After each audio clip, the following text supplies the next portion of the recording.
आपने criminal case में रोबकार का नाम सुना होगा कि जब आप कोर्ट में बेल बॉन्ड फर्निश करते हैं तो बेल बॉन्ड फर्निश करने के बाद यानी बेल बॉन्ड जब आप जमा करते हैं, सिक्योरिटी जाते हैं कोर्ट में और बेल बॉन्ड देते हैं, तो उस समय कोर्ट के द्वारा आपने सुना होगा कि इनको रोबकार दिया गया।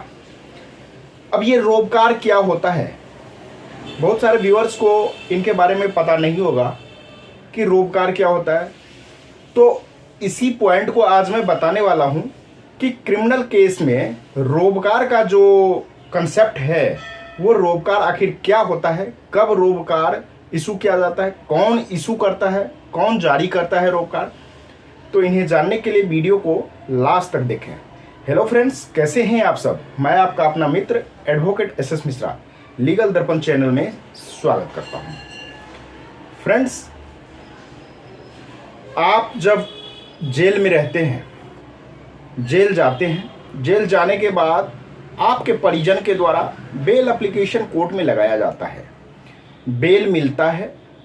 बेल यदि मिल जाता है तो जज साहब के द्वारा ऑर्डर किया जाता है कि इतने अमाउंट का आप सिक्योरिटी कोर्ट में पेश करें, जमानती कोर्ट में पेश करें।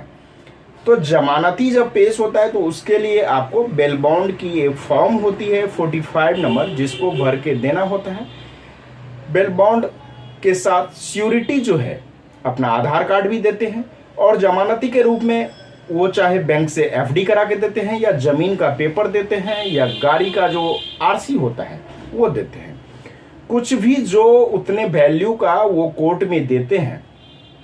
उस समय क्या हो जाता है कि कोर्ट के द्वारा कभी कभी उनके ओरिजिनल पेपर जो है वो वापस कर दिया जाता है। सपोज आपने कोर्ट में एफडी दिया, एफडी क्या हुआ कि कोर्ट के द्वारा आपको ओरिजिनल एफडी वापस कर दिया जाता है और उसका फोटो स्टेट करके रख लिया जाता है।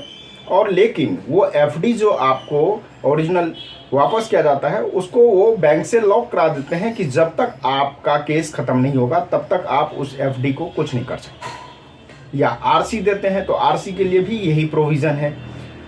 जमीन का पेपर है तो उसमें भी यही करते हैं, रजिस्ट्रार ऑफिस से उसको लॉक करा देते हैं।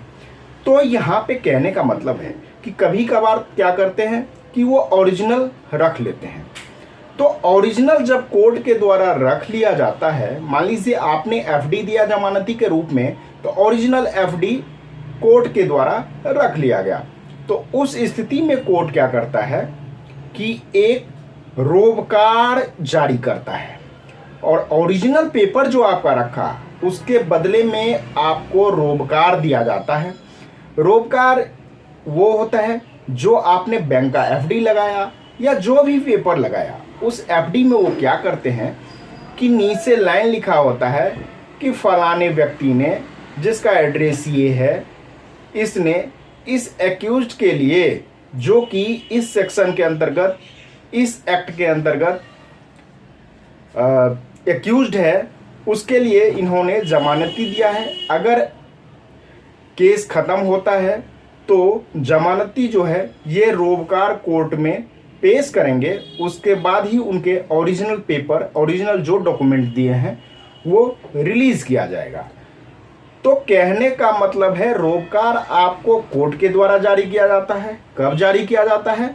उस समय जारी किया जाता है जब आप जमानती के रूप में जाते हैं और आपके द्वारा जो भी पेपर दिया जाता है, जैसे एफडी दिया गया तो एफडी का ओरिजिनल यदि कोर्ट के द्वारा रख लिया जाता है तो उसके बदले में आपको रोबकार जारी करके दिया जाता है, जिस रोबकार को आपके पास रहना चाहिए। और जब केस खत्म होता है, आप जब ओरिजिनल एफडी रिलीज कराने जाएंगे तो उस रोबकार को वहां पे दिखाना पड़ेगा, जज साहब के सामने उसको पेश करना पड़ेगा, जज साहब के सामने उसको देना पड़ेगा एप्लीकेशन के साथ। Application for release of FD या सिक्योरिटी जो भी है उसको जब आप रिलीज कराएंगे तो उसके साथ वो रोबकार अटैच करना पड़ेगा पेपर को। जैसे ही आप अटैच करेंगे, जैसे आप देख लेंगे, उसके बाद जो है आपको अलमद रूम में भेज के आपके ओरिजिनल जो भी डॉक्यूमेंट है उसको रिलीज किया जाएगा। तो आई होप कि आप लोगों को रोबकार के बारे में अब पता चल गया होगा। फिर भी कोई कंफ्यूजन हो किसी भी लीगल टॉपिक्स पे तो आप मुझे कमेंट करके जरूर बताएं, उसका मैं रिप्लाई देने का कोशिश करूंगा। आप यदि मुझसे कॉल पे कोई बात करना चाहते हैं, लीगल कंसल्टेंसी लेना चाहते हैं, तो स्क्रीन पे दिए गए नंबर पे आप कॉल बुक करके आप मुझसे बात कर सकते हैं। आज तक के लिए इतना ही, फिर मिलते हैं नेक्स्ट वीडियो में। तब तक के लिए धन्यवाद।